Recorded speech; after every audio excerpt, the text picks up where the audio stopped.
Merci Maïsako. 0 cas d'Ebola en Côte d'Ivoire, c'est vrai, mais la vigilance reste de mise, raison pour laquelle nous avons des capsules de sensibilisation. Avant de parler de la journée internationale du handicap, et nous avons des personnes ressources sur le plateau, à tout de suite.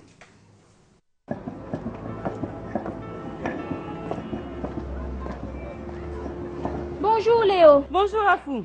Comment va ton fils? Il y a du mieux? Il a fait un peu de fièvre hier. Mon mari allait chercher les résultats des analyses. On verra ce que les médecins disent. C'est bien. Comme ça, vous pourrez mieux le traiter. Traiter? Oui.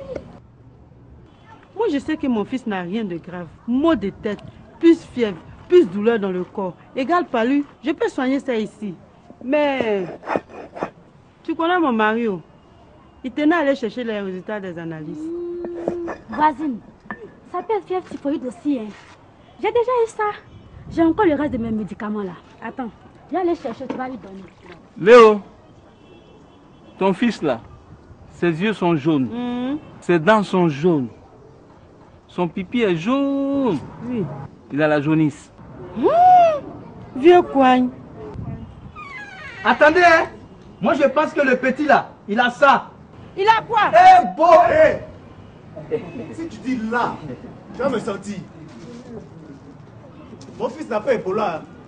Il est un peu anémie et c'est tout. Léo, tiens, viens, on va lui donner ses médicaments.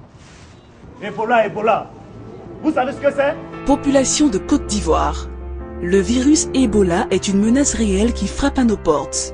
Le ministère de la Santé et de la lutte contre le sida, la Fondation Orange Côte d'Ivoire Télécom et la RTI vous invitent à rester vigilants.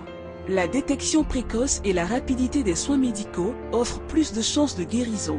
En cas de fièvre brusque, diarrhée, vomissement, saignement, vous êtes prié de vous rendre immédiatement au service de santé le plus proche ou appeler gratuitement le 143. Évitons tout contact avec des cas suspects.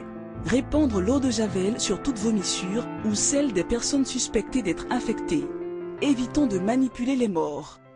Population de Côte d'Ivoire, ensemble, parons la route au virus Ebola. Parce que vivre, c'est partager.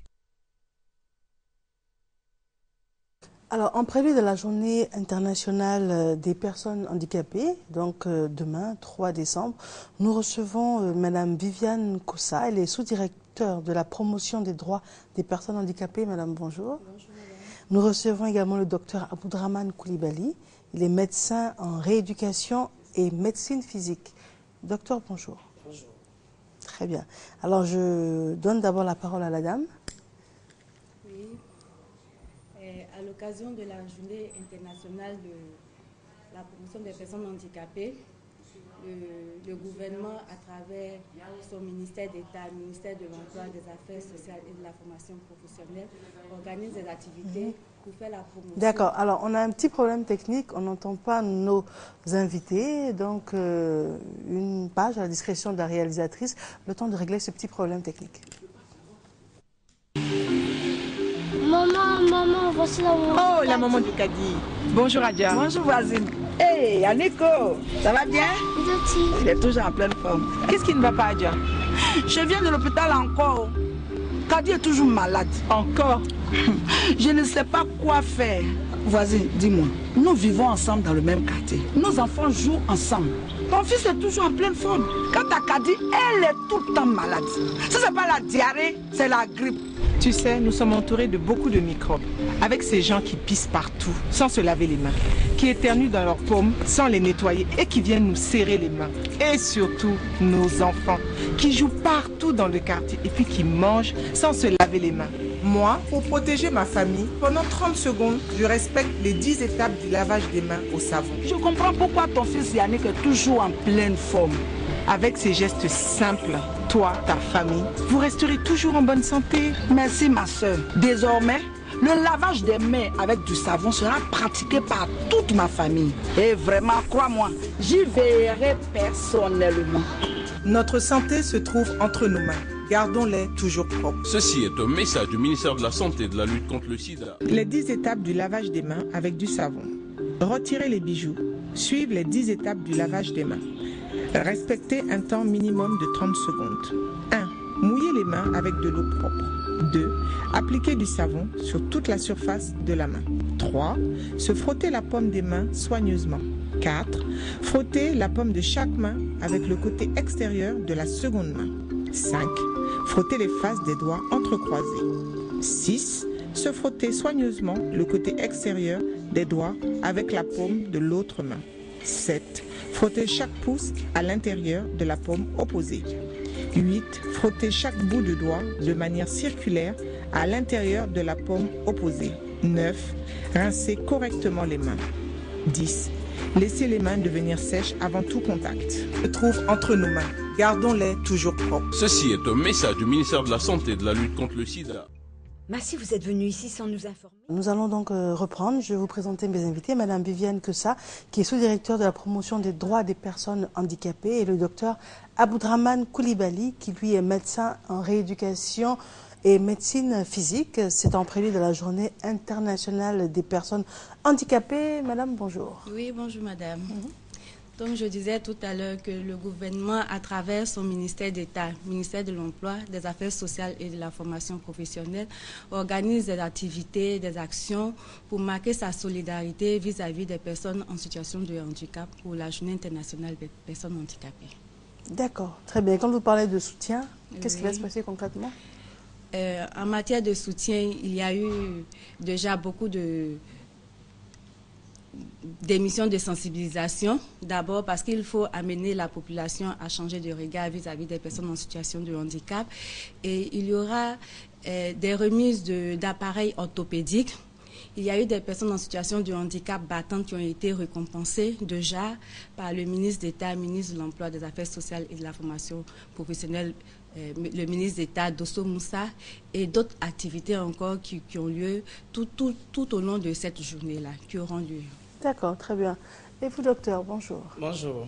Très bien. Alors, je le rappelle, vous êtes médecin en rééducation et médecine physique. Oui. Qu'est-ce que ça veut dire? La médecine physique et réadaptation, plutôt. Oui. C'est médecine physique et réadaptation. Et la spécialité médicale qui s'occupe de tout ce que vous appelez communément kinésithérapie et la réadaptation des personnes en situation de handicap. Donc la réadaptation en tant que telle, c'est quelqu'un qui est dans une situation d'incapacité, dont il faut une équipe disciplinaire, pluridisciplinaire autour pour le ramener dans la société en utilisant les moyens qu'il faut. Je veux parler par exemple dans le cas du handicap physique, c'est-à-dire un handicapé moteur qui a des problèmes des incapacités motrices. Donc il faut voir comment faire une réadaptation pour lui permettre d'évacuer à ses occupations dans sa société et pouvoir vraiment s'insérer et être autonome plutôt. L'objectif de la réadaptation en fait, c'est rendre la personne le plus autonome possible. D'accord. Je voulais plus de détails parce que je pensais que quand on parlait de réadaptation, ça avait un côté psychologique, un côté prise en charge psychologique. Mais là, on parle de l'aspect médical et physique. Mais quand la personne a un handicap moteur, comment vous arrivez à l'aider à se réadapter dès lors que c'est un handicap moteur? Lorsque c'est un handicap moteur, le handicap moteur, ça veut dire qu'au niveau de l'appareil locomoteur, au niveau de l'appareil musculaire, il y a des déficiences. Ces déficiences vont créer une incapacité, l'incapacité à marcher par exemple. Donc il faut permettre à la personne de marcher. Quelqu'un par exemple qui a une paraplégie, par exemple une paralysie des membres inférieurs, donc ne peut plus utiliser ces membres-là pour faire un déplacement. Donc, ce qu'il faut faire, il faut lui trouver une situation qui lui permette de se déplacer. C'est ainsi que des situations comme le fauteuil roulant et d'autres méthodes lui permettent de vaquer à ses occupations. Mais une fois qu'on met la personne dans ce système de fauteuil roulant, il faut faire en sorte que cet élément de déplacement qu'on vient de lui donner puisse lui permettre d'aller partout. Par exemple, un fauteuil roulant ne peut pas rentrer partout. Donc, il faut faire une adaptation de l'environnement qui lui permet d'aller où il veut, au supermarché, au sport, au travail, dans les toilettes, dans n'importe quel endroit avec ce fauteuil roulant qui devient en fait ses deux pieds. D'accord. Alors là, vous touchez du doigt un problème réel. Est-ce que les structures sont adaptées pour intégrer justement des personnes qui ont un handicap? Malheureusement, les structures ne sont pas adaptées. Cela rentre dans le domaine de l'accessibilité des personnes handicapées. Il faut dire que la Côte d'Ivoire a signé la Convention des Nations Unies sur le droit des personnes handicapées, plutôt ratifiée depuis janvier. Et dans ce document, il est mis en exergue tout ce qui rentre dans la vie, qui permet d'inclure la personne handicapée dans le développement de la société, dont l'accessibilité. Donc, cette accessibilité-là doit être revue, c'est-à-dire il appartient aux autorités, aux gens de faire en sorte que tout ce qui est comme édifice public puisse permettre l'accès en fauteuil roulant. Et faire en sorte que désormais, on recommande même que la notion d'accessibilité soit vue comme une démarche qualité. Désormais, toute personne qui fait une construction d'édifices ouverts au public on doit exiger de ces structures-là qu'elles soient adaptées aux personnes en situation de fauteuil roulant. Très bien. Alors, madame, je vais vous donner la parole tout à l'heure parce que vous parlez de promotion et des droits des personnes handicapées et ces droits ne sont pas toujours respectés. On en parle tout à l'heure, mais nous avons une page de publicité.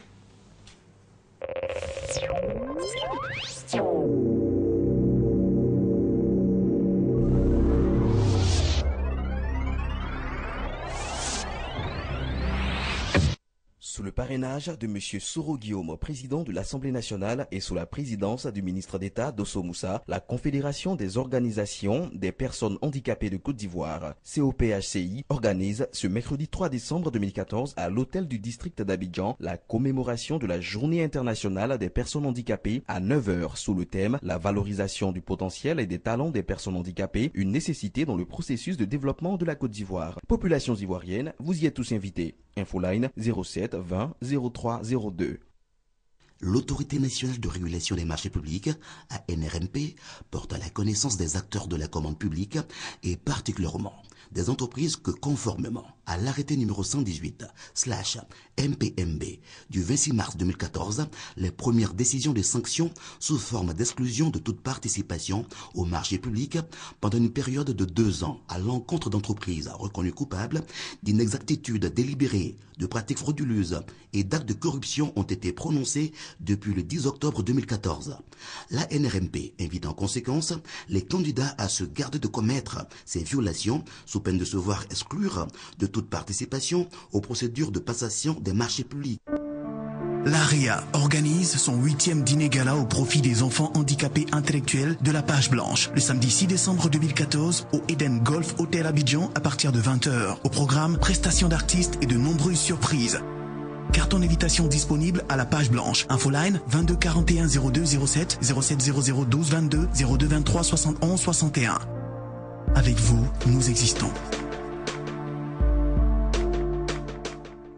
Sous la présidence de Dr Albert Ouakusmabri, ministre d'État, ministre du Plan et du Développement, le conseil d'administration de l'Institut national de la statistique, INS, organise un séminaire d'appropriation des recommandations du plan de restructuration de l'INS. Date jeudi 4 décembre 2014 à l'ENCA, campus de Cocody, à 9h. INS, leader des chiffres en Côte d'Ivoire. La Société ivoirienne de parasitologie et de mycologie organise les 3, 4 et 5 décembre 2014 le 7e congrès de la Société africaine de parasitologie. Ce grand événement scientifique d'échange et de partage du savoir se tiendra au sein de l'université Félix Houphouët-Boigny d'Abidjan Cocody. Vous êtes médecin, pharmacien, dentiste, vétérinaire, biologiste, agronome, chercheur et scientifique des disciplines connexes à la parasitologie et à la mycologie. Cet événement est le vôtre. Soyons tous présents à ce grand rassemblement scientifique du continent. Droit d'inscription, tarif unique, 30 000 francs CFA. Sous le haut patronage de Madame Hortense Akangui, maire de Port-Bouët, le groupe Ivoire Bien-être organise la grande foire commerciale Jour de marché. Jour de marché les 4, 5 et 6 décembre 2014 à partir de 6h jusqu'à 19h à Port-Bouët, à la grande place de la boulangerie. Annonceurs, entreprises, commerçants, associez votre image à ce grand événement. Infoline 08 82 90 64. La grande foire commerciale Jour de marché à ne pas rater. Sous le patronage du ministre d'État Charles Dibi Kofi, ministre d'État, ministre des Affaires étrangères. Sous le parrainage du ministre Alakwadjo Rémy, ministre de l'Environnement, de la Salubrité et du Développement durable. Sous la présidence du ministre Bandama Maurice, ministre de la Culture et de la Francophonie. Le Conseil régional de la Marawi, la mairie de Boisflé et AABH vous invitent au Festival des Arts et de la Culture de la Marawi dénommé FACMA 2014 du 3 au 6 décembre 2014 à Boisflé. Population de la Marawi, vous y êtes tout invité. Coquillage Communication présente Arafat DJ, le 2 fois Koraman, le Zeus d'Afrique. Appelez-moi désormais Zeus.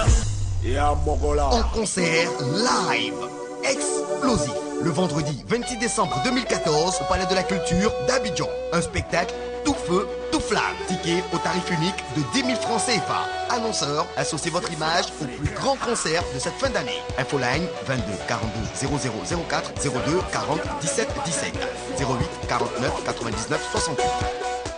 Et c'est reparti avec la foire d'Égypte. Smart Égypte organise la 14e édition de la foire d'Égypte du 26 novembre au 8 décembre à la Caisse Table du Plateau avec des réductions allant jusqu'à 50% sur les meubles, l'électroménager, les ustensiles de cuisine, les tapis, les bijoux, les articles en cuir, les tissus, les parfums et plusieurs autres articles de haute qualité à des prix inimaginables. La foire d'Égypte, c'est 13 jours de folie du 26 novembre au 8 décembre à la Caisse Table du Plateau de 9h à 19h. Entrée gratuite.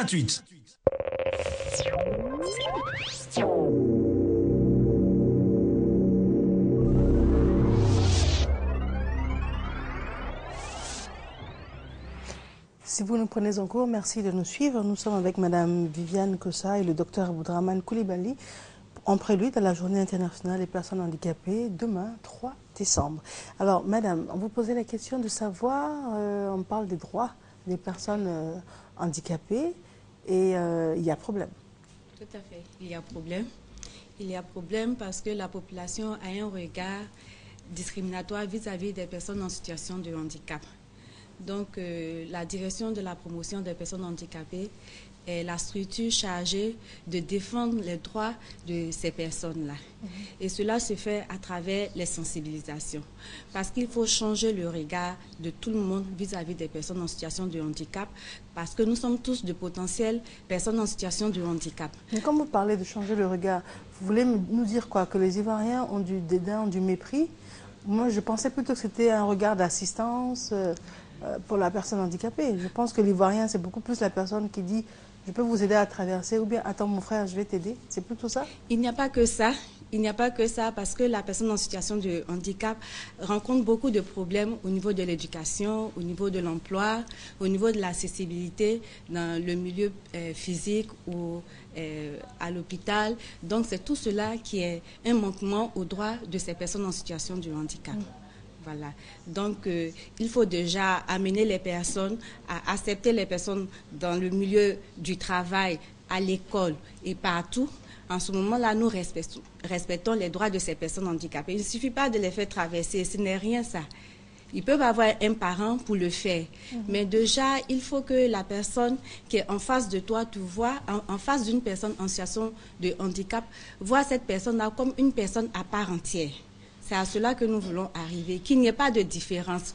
Parce que tout à l'heure, Dr Koulibaly l'a dit, si la personne est appareillée, elle devient une personne à part entière, elle n'a plus besoin d'aide. Si elle peut se déplacer elle-même à travers un fauteuil roulant, accéder au lieu où elle veut aller, elle n'a plus besoin de soutien. Oui, donc c'est un peu le chien qui se mord la queue, dans le sens où un recruteur, un employeur a 2 CV, oui. Et reçoit la personne qui malheureusement souffre d'un handicap. La structure est au 2e étage. A priori, la personne va aller peut-être vers la personne soi-disant valide. Oui, c'est ça le problème. Il faut rendre les lieux de travail accessibles. Oui. Voilà, il faut rendre les lieux de travail accessibles parce que certainement que la personne en situation de handicap est mieux qualifiée parce qu'elles ont beaucoup à prouver à cause de l'incapacité qu'elles ont à travers, ça peut être sensoriel ou physique, elles ont beaucoup à prouver et quelquefois lorsqu'on les met en compétition avec les personnes dites normales, elles réussissent mieux que ces personnes-là. Mais lorsque nous regardons le handicap, déjà il y a une barrière qui est posée. Il y a une barrière qui fait que la personne a le choix, il n'y a même plus de choix. La personne prend celle qui est en situation normale et laisse tomber la personne qui est en situation de handicap.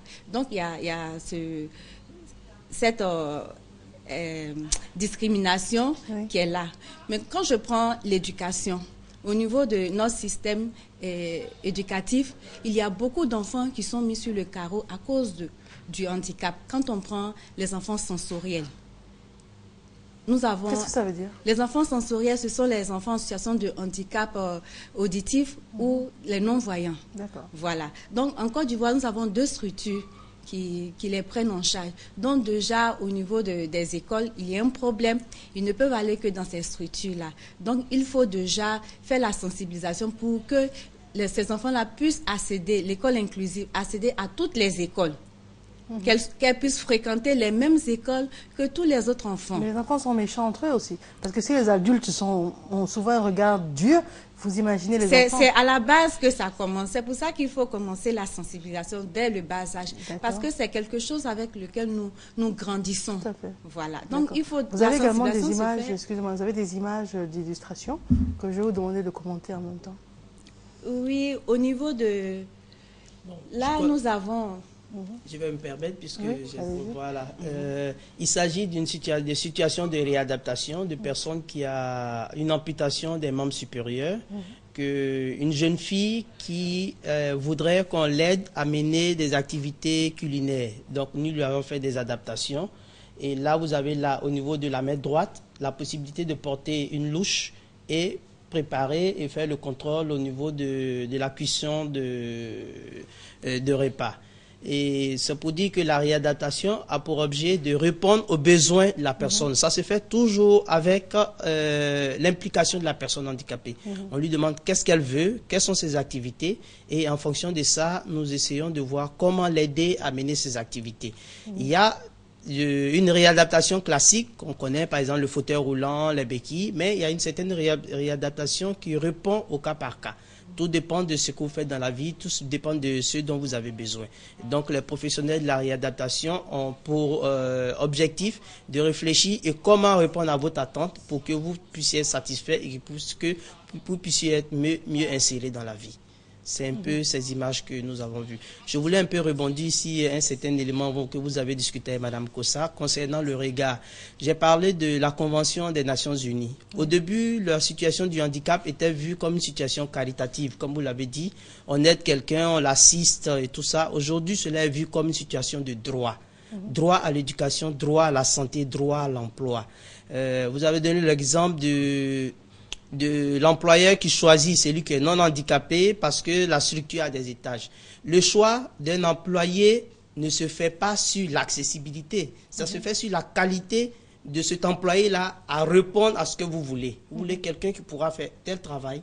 Oui, mais à diplôme équivalent. Oui, mais je veux dire que le problème d'accessibilité vient après. Mais le problème, il faut vous poser, j'ai en face de moi un employé qui répond à mes attentes, à mes objectifs d'employeur. Maintenant, il a un problème d'accessibilité. Comment essayer de résoudre ce problème d'accessibilité? Donc, il ne faut pas de facto faire un choix systématique en pensant que la personne, du fait de l'escalier, doit être exclue automatiquement. Donc, ça fait de l'exclusion.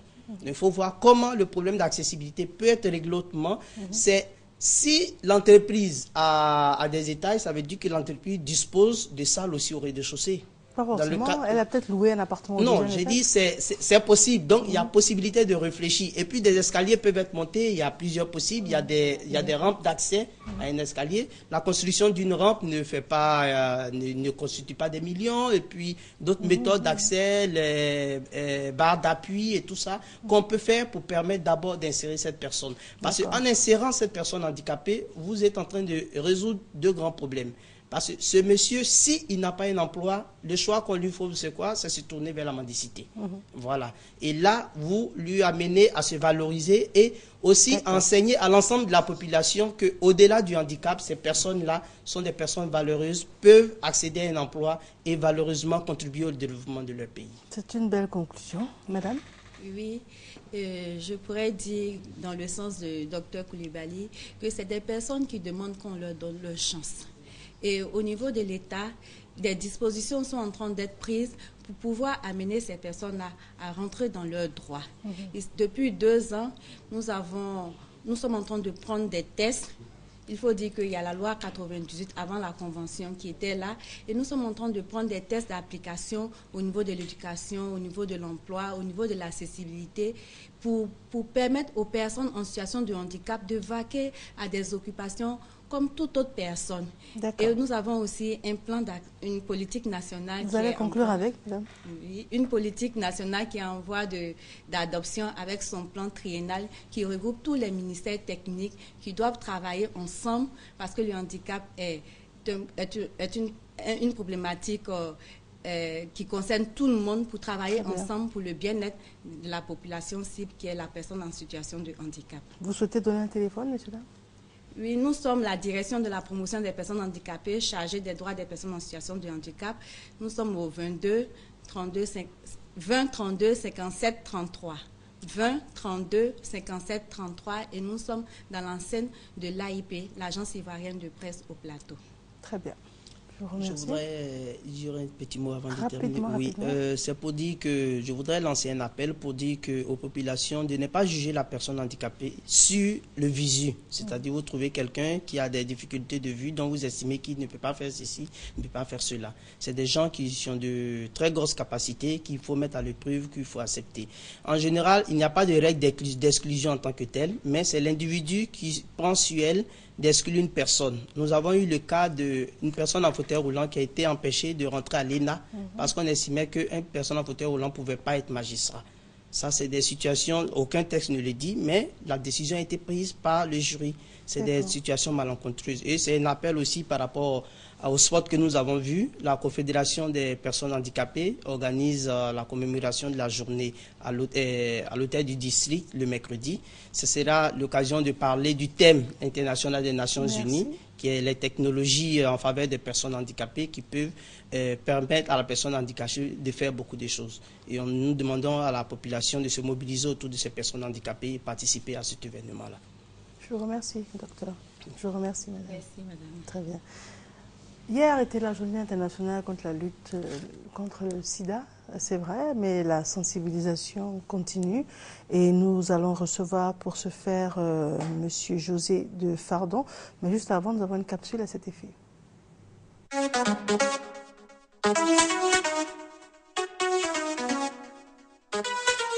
Yeah! Frères et sœurs, la maladie du sida, un vrai fléau. Protégeons-nous contre cette maladie. Connais-tu ton statut de non-cas au sida? Yeah! Yere sutra, aye sida faga. Chip! Pas de chama, pas de musoma, pas de jugudobe.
De retour en studio, nous allons recevoir Monsieur José de Fardon. Monsieur, bonjour. Bonjour.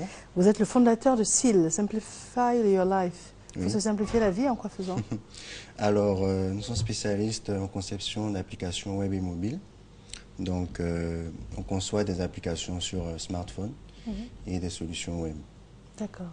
Et celle que vous avez choisie, dont vous voulez nous parler aujourd'hui, c'est la sensibilisation de la jeunesse contre le sida à travers les réseaux sociaux. Voilà. C'est vrai qu'aujourd'hui, tout le monde est tourné vers les réseaux sociaux. Donc, c'est un bon canal. Allez-y. Alors, on a créé une plateforme, sidapaparmois.com. Alors, c'est une plateforme pour sensibiliser à travers les réseaux sociaux. Et en venant sur cette plateforme, on découvre un peu les chiffres du sida en Côte d'Ivoire et on s'engage. Donc, on a la possibilité de s'engager, de créer un poster pour la lutte contre le sida. Un poster, qu'est-ce que c'est? Alors, le poster, c'est... Attendez, je vous montre. Alors, vous voyez, vous avez des icônes qui défilent en dessous. D'accord. Donc, on a... D'accord, il y a des illustrations. Donc, on va les faire passer, d'accord. D'accord, on va sûrement montrer les illustrations au fur et à mesure. On est très high-tech sur ce plateau. D'accord. D'accord, voilà, donc c'est ça. Donc c'est ça, c'est ce que l'on voit à l'antenne, les posters. Voilà, c'est ça. Donc le poster permet de relayer l'information et c'est très viral, les gens suivent. Là, je peux vous dire qu'on est déjà à près de 300 personnes qui ont fait leur poster. Vous avez initié cela quand? Depuis quand? Depuis hier après-midi. Et la campagne, c'est sur un mois, donc on le fait du 1er au 31 décembre. D'accord. Et quand la personne dit « je m'engage à », elle s'engage à quoi? Alors, elle s'engage à utiliser déjà les moyens de contraception, à faire son test de dépistage et aussi à encourager son entourage à faire également leur test de dépistage et aussi à faire l'écho de toutes les campagnes sur le sida. D'accord. Et comment vous vérifiez ou vous encouragez à ce qu'au-delà de la prise de décision sur le net, que ce soit effectif? Alors, on a des icônes, des célébrités qui prennent part à cette campagne. On en a 9, dont Lynn Jabert, Gervinho, Abou Nidal et le groupe Tour de Garde et Eva Amani, animatrice aussi à la RTI. Donc, toutes ces icônes, ce sont des icônes que les jeunes suivent. Alors, ils se sont engagés hier sur leur page officielle et la jeunesse a commencé à suivre. D'accord, très bien. Et quels sont les objectifs que vous souhaitez atteindre? Alors, la cible, c'est plus la jeunesse sur Facebook, parce qu'on a plusieurs tranches de personnes. Il y a déjà des campagnes qui se font avec des panneaux publicitaires, des spots et tout ça. Mais on a remarqué que la jeunesse ne suit pas trop l'actualité. Alors, ce qu'on veut, c'est relayer l'information sur les réseaux sociaux. Donc, on a fait cette plateforme et si vous suivez un peu sur Facebook, souvent, il y a ce qu'on appelle le buzz. Donc, on veut utiliser un peu ce buzz de Facebook que les artistes ivoiriens font pour sensibiliser en même temps la jeunesse ivoirienne. D'accord, très bien. Alors là, vous êtes à la télévision. Vous pensez que c'est un relais intéressant ou vous pensez que le net est plus intéressant? Parce qu'aujourd'hui, ce sont des choses que l'on compare. Bon, moi, personnellement, je ne regarde pas la télé. C'est très rare. Je suis tout le temps sur le net. Donc, quand il y a une information, c'est plus sur Internet que je l'ai. D'accord. Ça va très vite. Après, la télé, c'est toujours un bon canal aussi pour faire passer des messages. Parce qu'il y a beaucoup de gens qui sont tout le temps devant la télé, qui suivent un peu les émissions comme Matin Bonheur. Il est gentil. D'accord. Alors, quel message vous souhaitez faire passer aujourd'hui à la télé? Alors, le message que je souhaite faire passer aujourd'hui, c'est d'inviter tout le monde à s'engager pour la lutte contre le sida et à créer son poster sur www.sidapaparmois.com. Très bien, on peut reprendre s'il vous plaît? Alors, le message que je souhaite passer aujourd'hui, c'est... Vous regardez la caméra là-bas, voilà. Allez-y. D'accord. Donc, le message que je souhaite faire passer aujourd'hui, c'est d'inviter tout le monde, les jeunes, à aller sur www.sidapaparmois.com et de s'engager pour la lutte contre le sida. Voilà. D'accord, très bien. On vous retrouve facilement sur le net, bien sûr. Oui, une fois que vous tapez l'adresse www.sidapaparmois.com. D'accord, c'est parfait. Après, cas, merci. Oui. On est joignable aussi. Ah, je pensais que le net réglait tout, hein. Plus besoin de téléphone, plus besoin de télé. Bon, normalement. Mais normalement, après, mais bon, cela dit. Pour d'éventuels partenaires, on peut aussi donner le numéro. Je vous en prie, allez-y. Alors, c'est le 022 11 022. Je reprends, 022 11 022. Très bien. Monsieur José de Pardon. Je remercie en tout cas d'être Merci. venu sur le plateau. Nous avons un élément à vous proposer, le compte-rendu, 20 ans de carrière, Gilles Touré, Férise, c'était simplement magnifique, regardez. Féerie Acte 3. La 3e édition de cette soirée digne d'un conte de fées a consacré les 20 ans de carrière de Gilles Touré. Pour l'occasion, les autorités, le monde de la mode et les nombreux admirateurs du styliste se sont donné rendez-vous le samedi 8 novembre au Sofitel Hôtel Ivoire pour souffler les 20 bougies de l'artiste. Joyeux anniversaire, joyeux anniversaire,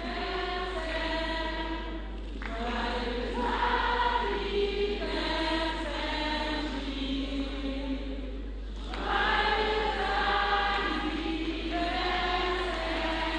20 ans de beau, 20 ans de glamour, 20 ans de haute couture.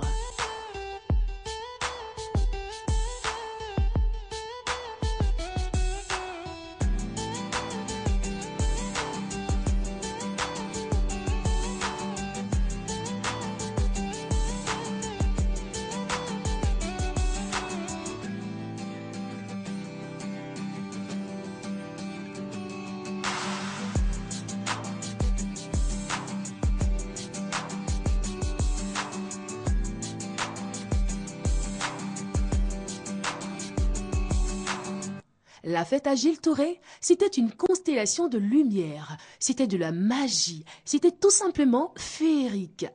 Sur le thé, le public a eu droit à des tableaux tout aussi sublimes les uns que les autres.